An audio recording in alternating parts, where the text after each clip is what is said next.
Good morning, dear students. How are you all doing today? Well, I hope you had a day's rest in between, and I am also sure of the fact that you people are doing your work. I'm happy I'm getting a good response from you people.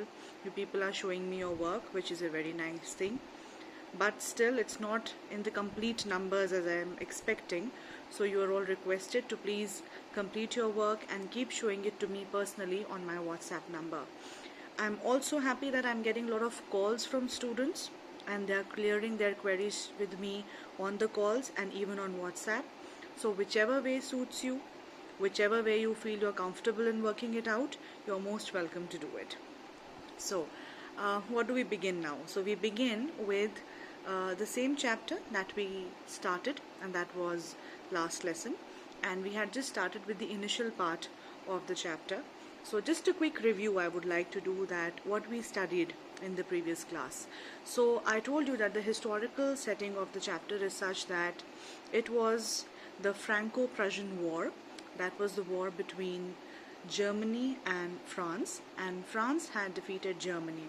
And as a result of that, as an order from Berlin had come, French was banned in the districts of Alsace and Lorraine.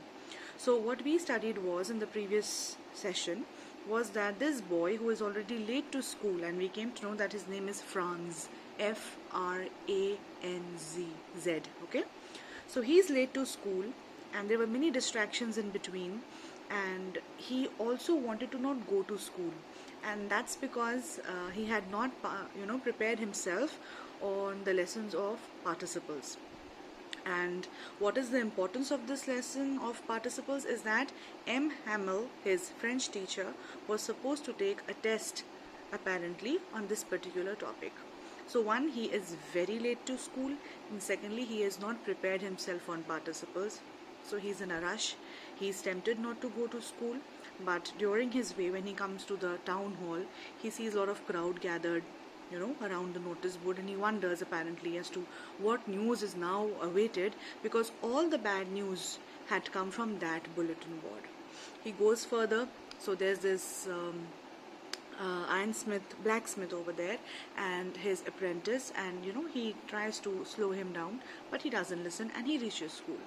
Now, as I told you in the previous lecture also, that there were certain things which were very different, that the school was as silent as a Sunday morning, and he was counting on the commotion, that there would be a lot of noise as there had always been, but this particular day it was very, very silent, and as a result he could not sneak into in the classroom.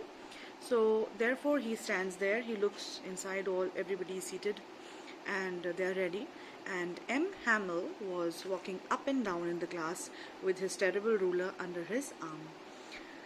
But now, besides all this, what he notices is that M. Hamel on that particular morning does not scold Franz at all, and he allows him to come in without scolding him, without getting angry, and he just asks him to take his seat, which is very, very surprising. And the next thing he notices the moment he's seated and he's comfortable is that M. Hamel was differently dressed.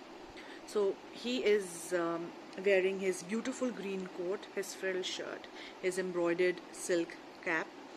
And one particular thing about this entire outfit was that these special clothes were only worn on inspection and prize days. So 2-3 things altogether he notices. It was a very quiet morning. M. Hamel is not angry, and M. Hamel is in his special clothes. So why is all this happening? What was the reason that there was a crowd at the town hall next to the notice board? So all these things perhaps we will now discover as we proceed further with the lesson. So grab a pencil, be ready, pick a flamingo, and we begin with the detailed explanation of the chapter that's remaining.